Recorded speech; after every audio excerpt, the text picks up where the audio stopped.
დღესდღეობით ჩვენ მრავლად ხედავთ ადამიანთა ჯგუფებს, რომლებიც საკუთარი თუ სხვისი უფლების დასაცავად პროტესტს გამოთქვამენ და აფიქსირებენ თავიანთ პოზიციას. ვინ არიან ისინი, ვინც პროტესტის დროს გვერდ-გვერდ დგანან? გაგიკვირდებათ და განსხვავებული მსოფლხედვის, სექსუალური ორიენტაციის, სქესის, ასაკის და ფიზიკური შესაძლებლობების ადამიანებს ვხედავთ ერთი ინტერესის ირგვლივ გაერთიანებულთ. თუმცა, მიუხედავად კანონის წინაშე თანასწორობისა, ხშირად საზოგადოების პრივილეგირებული ჯგუფები ხელს უშლიან უმცირესობებს, რომ ისინიც ჩაერთონ პროტესტში საკუთარი პოზიციის დასაფიქსირებლად. გამოგყვებით ჩვენს საინტერესო პოდკასტში და სწორედ პროტესტის თავისუფლად გამოხატვაზე ვისაუბრებთ.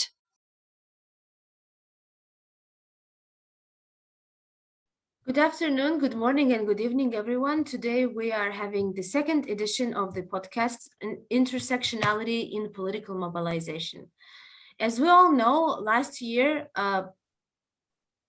shook the post-Soviet and post-socialist states with different waves of protest.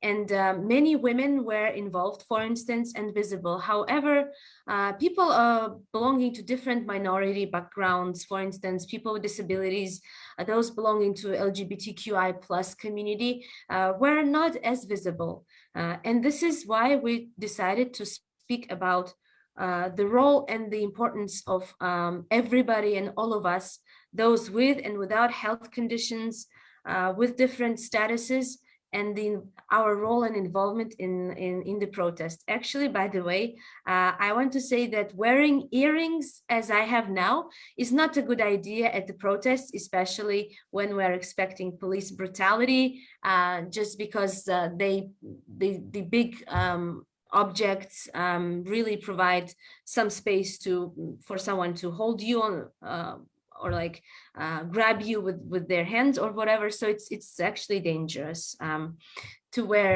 earrings or different jewelry at the protests, especially when we are expecting some violence. Today we're hosting Dilian Manolov from Bulgaria. He is a former UN Youth Delegate of Bulgaria. So hi, Dilian, thanks a lot for coming and visiting our podcast and participating. Can you please tell us a bit more about yourself and what kind of protests you were involved in? Hi, Esma, thank you for having me. It's a great pleasure and honor to attend. Well, actually, my background is that I'm a blind person. Also, I'm a cancer survivor and I have lungs related deficiency. So I have an intersectionality in quite a lot of backgrounds.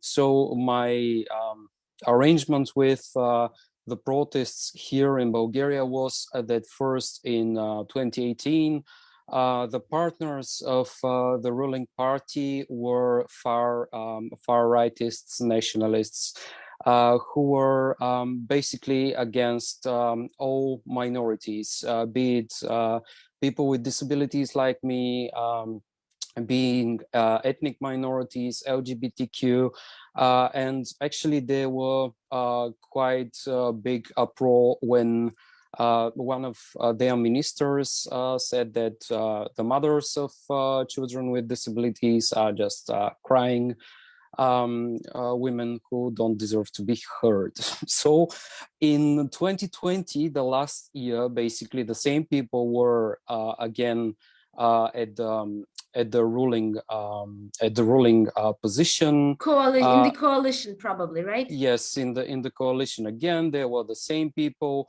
And basically they decided to strike the presidency. Like a very big mob of people related with main prosecutor stormed the presidency. And actually the people in the streets of our capital were immediately out on the street because our president is not from the ruling party or the ruling coalition. And basically the protest started against the ruling party and against the main prosecutor on causes of corruption and discrimination.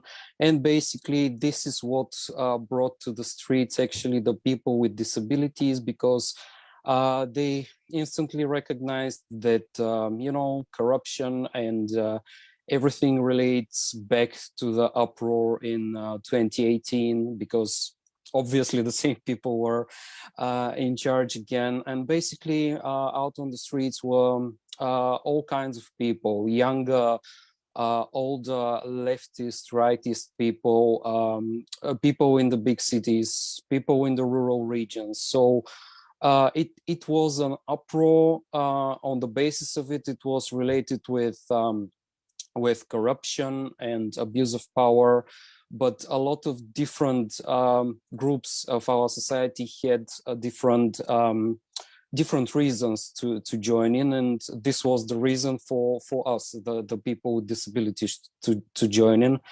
Just to say again that the same people who abuse their power over our human rights are ruling our country. So if I understand correctly, the prosecutor and his party, well, the prosecutors normally are considered to be and should be party neutral, yes, and politically neutral. But still, anyways, he was associated with the party that held the majority seats in the government. yes. And he went essentially against the president and mobilized a mob of violent people who wanted to go on and like take on the president's palace, and you were against it.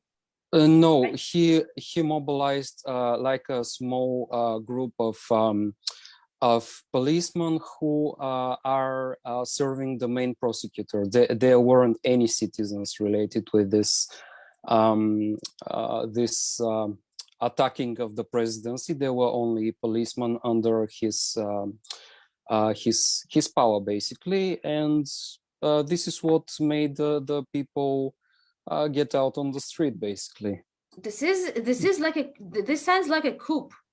Yes. When it's almost like overthrowing the president with the yes, that's fairly political protest, I would say. And it's interesting that people with disabilities actually decided to participate, because here in Georgia, in the disability community, there is a lot of this fear, this resistance of let's say aligning ourselves with certain political groups.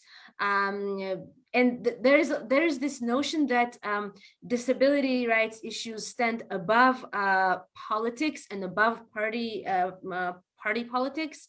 And supposedly any party should be equally concerned, but in fact, what it actually means and what it actually results in is that disability issues are completely taken out of public debate, of public discourse, of political competition. And what happens is that nobody actually speaks about disability. Our issues are not included in electoral programs, in party manifestos, in mainstream party platforms.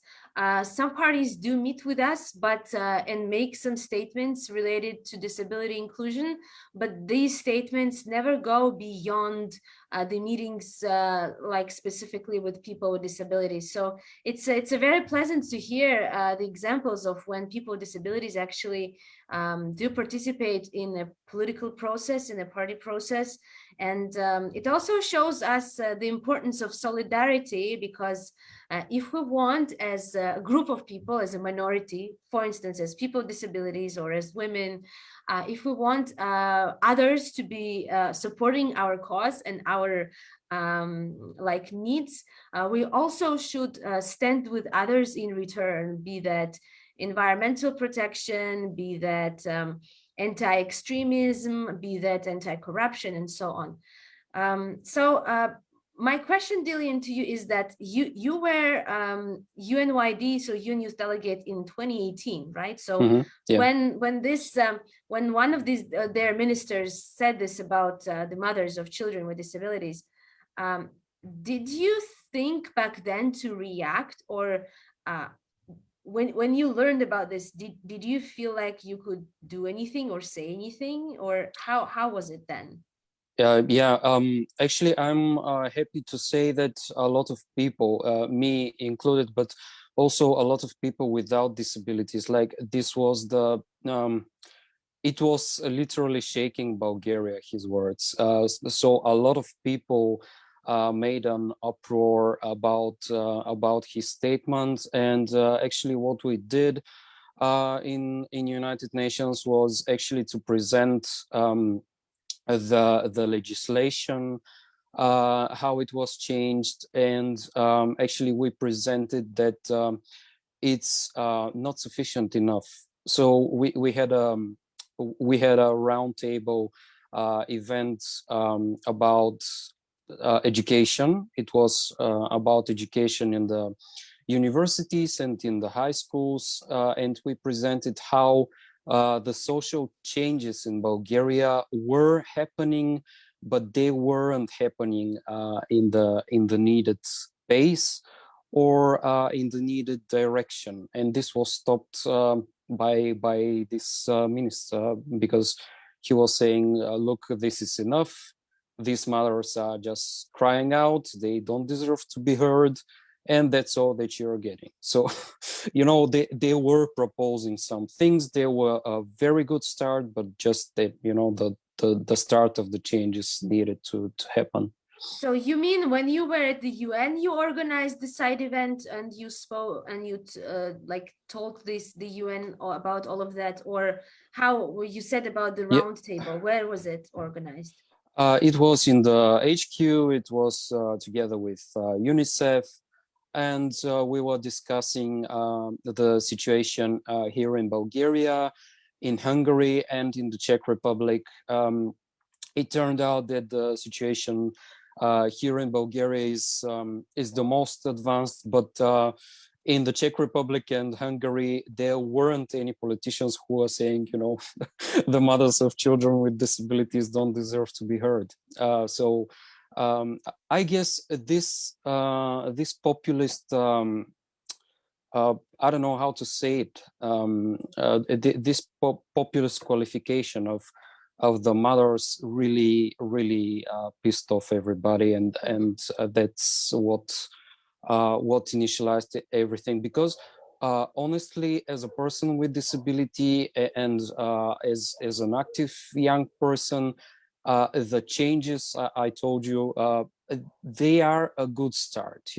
Compared to the old legislation, they're a good start, but they needed to be far developed to be sufficient to end segregation in schools, to end the like when you get in a school and when you're with some kind with disability, there is nobody to explain to your classmates or to your teachers actually what your abilities are, what actually you need.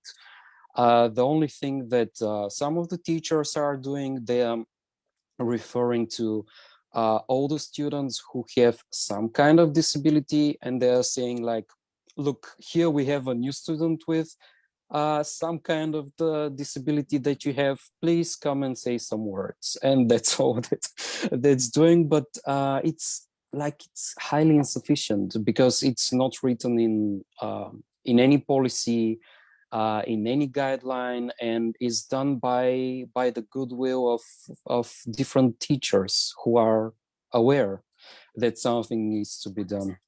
Right. So the lack of services at school and the lack of work to actually promote inclusion. So tell us a bit more about the protest itself. How did you engage? What was your role?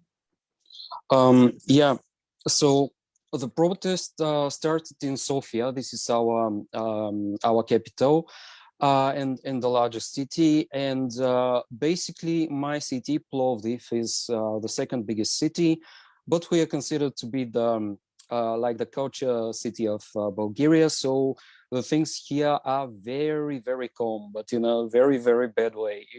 We are nearly passive in all the protests which are happening in the countries.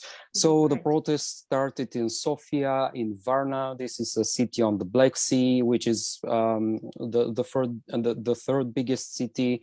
like in the big cities. And on the next day, I saw that nothing is coming up in Plovdiv, and I was like, oh no, again, like we're going to pretend that nothing is happening. And I just organized a Facebook event about the protest, and I posted it on Facebook.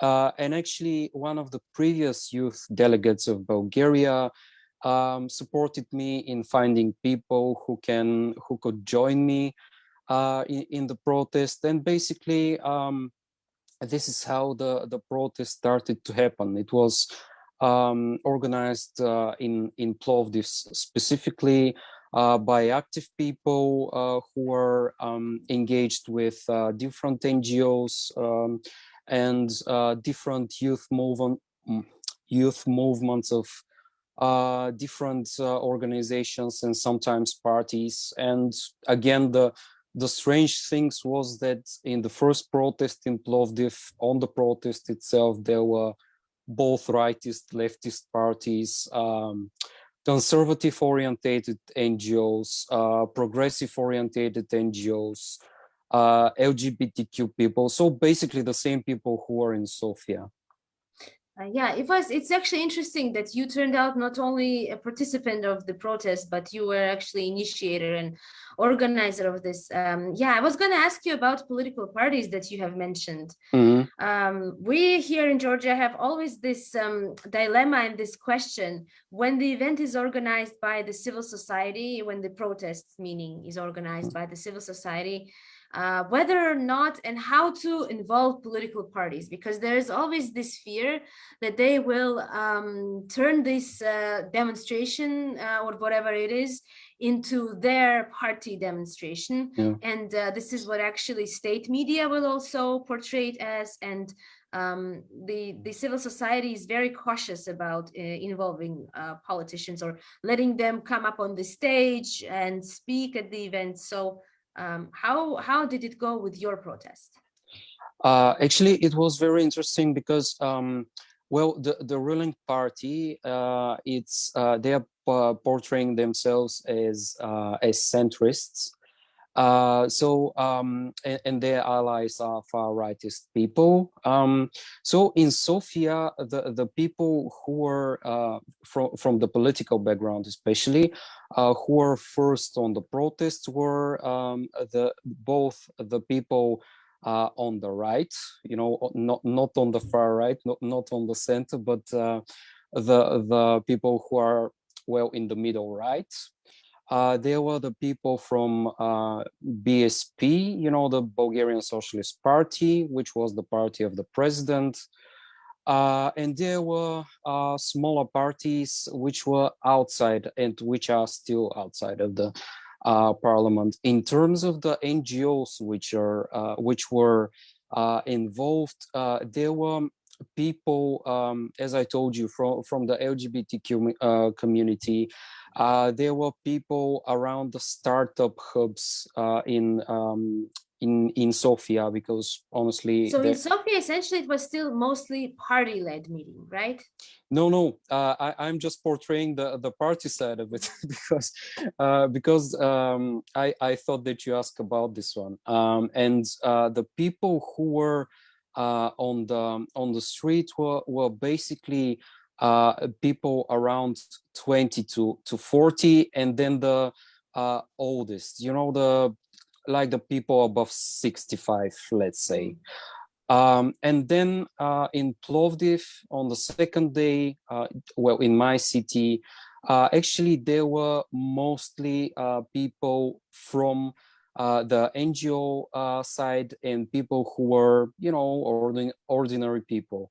But very strange things, at least on the first dates of the protest, was that the people who were out on the protest, both from the NGOs and from the parties, and from the startup sector and everyone else, was tagging themselves and were supporting the protest as individuals. When the portraying that look, our party is here started actually something like 10 to 12 days after the first protest, and then it happened, like exactly the thing that you portrayed. We were calling out, we don't want any association. We were very clear to communicate it. We don't want any banners of parties, any party slogans at the protest, but there weren't any banners of parties or stuff like this. But the leaders of the parties started basically to say, look, our people are attending the protest.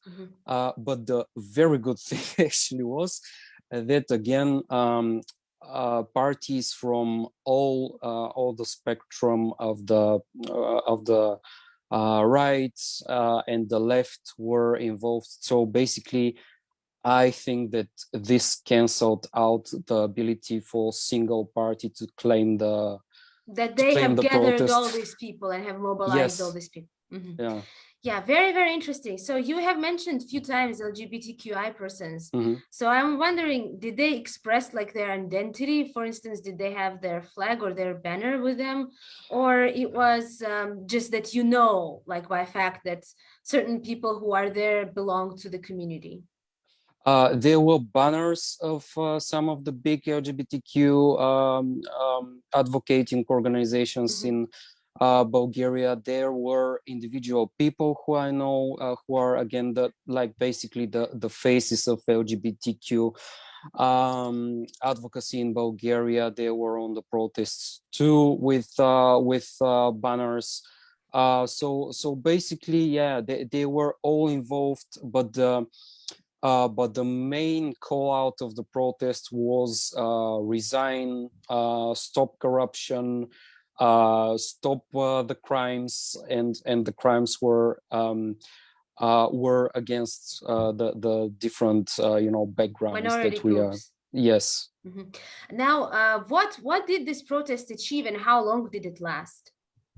Well, the protest started in the beginning of July. And it lasted till the middle of September. And it was very interesting that the ruling party, nearly all the time, they were saying, look, the protest is not that big. This is not that big of a problem. They are basically blocking all the big crossroads of the big cities in Bulgaria, but they are just, hysterical people. They don't deserve anything. But then in the beginning of September, they were starting to say, well, there is a kind of tension in our society. We need to work together. And the people were just saying again, resign. You need to stop corruption. You're the corruption again. And on the 2nd of September, there was a very big police brutality outburst in Sofia. Luckily, in the smaller cities like Plovdiv and Varna, there were very, very small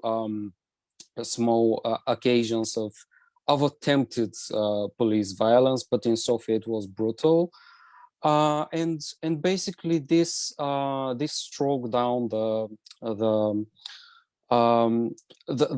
ruling party and their allies. They ended their mandate in April this year, but in the elections that are happening in our country, they are not able to speak to anybody because, well, the parties, as they were claiming on the protests, they are clearly not supporting them. So after the elections, they are isolated. So essentially this brought the end to their mandate, which is not so easy. Once parties elected and is in the majority, it's very hard to oust them. Even with elections. So my interest is, and it seems to be a long protest, and you have to maintain people, and you have to maintain people have jobs, have things to do, and especially in summer. I mean, I'm thinking of August Yeah. August here in Georgia is like dead month, really. It's very Yeah. hard to do anything. Everybody's on vacation. So what was your involvement in all of that later? How did you participate?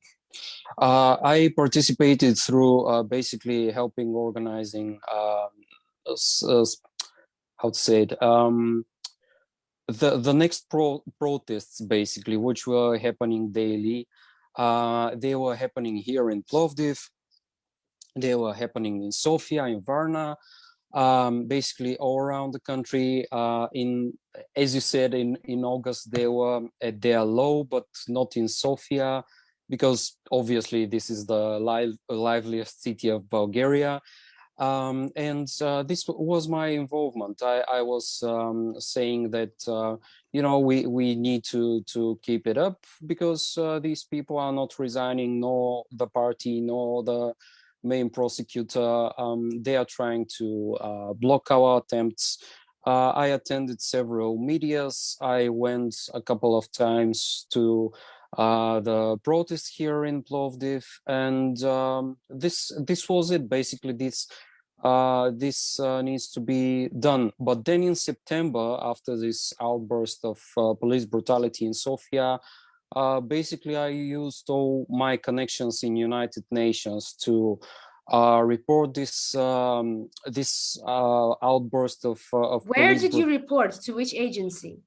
Actually, this is a very good idea by the Secretary General. He has an initiative about protecting civil activists in big cities. And in this initiative, we were people from Bulgaria, from the protests, people from Belarus, from the protests against Lukashenko, and this is a starting initiative. We have a call-out document.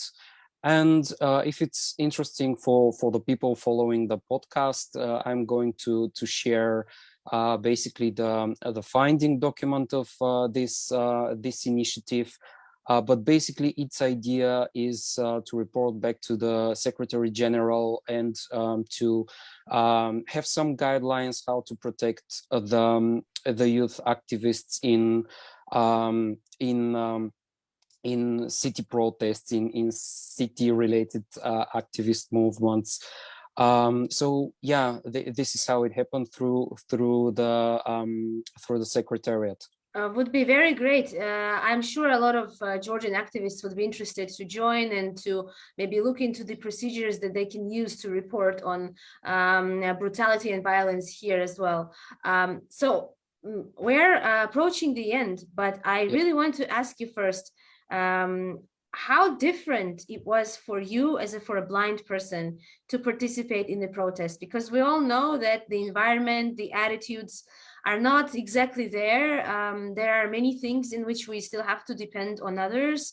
I don't know where, for instance, your family, your friends, very supportive of you participating in the meetings where, police could have shown up and so on. So how was that? Actually, the protests, especially in the first days, both here in Plovdiv and in Sofia, weren't plagued by police brutality or something like this. They were feeling like a safe place where people just expressed their disagreement with the ruling party and the main prosecutor. So the first time that I went, there wasn't any kind of pressure or sense of insecurity. But then after the parties were starting to try to show up their relatedness to the protests, after the ruling party realized that the protest is serious, then the police started to act a bit, aggressively. And actually, personally, I never felt threatened. I went with my girlfriend, but actually, because I was obviously one of the organizers of the protest here in my hometown, actually, my girlfriend got attacked a couple of times on Facebook by anonymous people, and the police refused to do anything against this one. Personally, for me, I never got threatened. I felt insecure because there were quite a lot of fast moving things, and basically it's very hard for a person with visual disability to run or to move fast when the protest decides to get faster. So basically there weren't anything which made me feel unsafe, but mostly the way that protests are usually happening. You know, they are staying at a certain place, they are moving a bit, but they are moving faster, and I guess just this moving faster thing is a bit unsafe and hard to be accessible, honestly, for a person with visual disability. So it's interesting that it was not you, but it was your girlfriend who was attacked because of you. Yes. In a way, sort of like, why are you taking him there? Why are you encouraging him being so active or whatever? And why you are promoting the protest on your personal Facebook and on your feed, basically, on your social media feed. These were the backgrounds of the attacks on her. Right, very interesting discussion, Dilian, really, thank you so much. If you want to add maybe like last word for those people with disabilities who would be interested, especially for those with the visual impairment, who would be interested to participate in protests, to engage, what should they know, what should they consider? Okay, they should be active and they should consider attending such a protest, and my best take out of it is be around people who are not that loud, so that you can hear what's actually happening around you, because you are with a person there, basically a helping hand, but you have to be aware what's actually happening around you. And maybe it's very tempting to be in the most noisy part of the protest, but if you are there, you're excluding even your hearing. So try to find a quieter place around the edges of the manifestation or the protest, so that you can hear what's going on around you, because you have to think of you, but you have to think of the person who is actually assisting you being there too. Yeah, very interesting advice. So selecting someone like a good aid, and yeah, trying to be more aware of what's going on. Dilian, thank you again for this wonderful discussion, really. And we will come back in about a month with our next podcast edition, and we'll have another country to discuss and to spare knowledge about. Thank you for inviting me. დღესდღეობით ჩვენ მრავლად ხედავთ ადამიანთა ჯგუფებს, რომლებიც საკუთარი თუ სხვისი უფლების დასაცავად პროტესტს გამოთქვამენ და აფიქსირებენ თავიანთ პოზიციას. ვინ არიან ისინი, ვინც პროტესტის დროს გვერდ-გვერდ დგანან? გაგიკვირდებათ და განსხვავებული მსოფლხედვის, სექსუალური ორიენტაციის, სქესის, ასაკის და ფიზიკური შესაძლებლობების ადამიანებს ვხედავთ ერთი ინტერესის ირგვლივ გაერთიანებულთ. თუმცა, მიუხედავად კანონის წინაშე თანასწორობისა, ხშირად საზოგადოების პრივილეგირებული ჯგუფები ხელს უშლიან უმცირესობებს, რომ ისინიც ჩაერთონ პროტესტში საკუთარი პოზიციის დასაფიქსირებლად. გამოგყვებით ჩვენს საინტერესო პოდკასტში და სწორედ პროტესტის თავისუფლად გამოხატვაზე ვისაუბრებთ.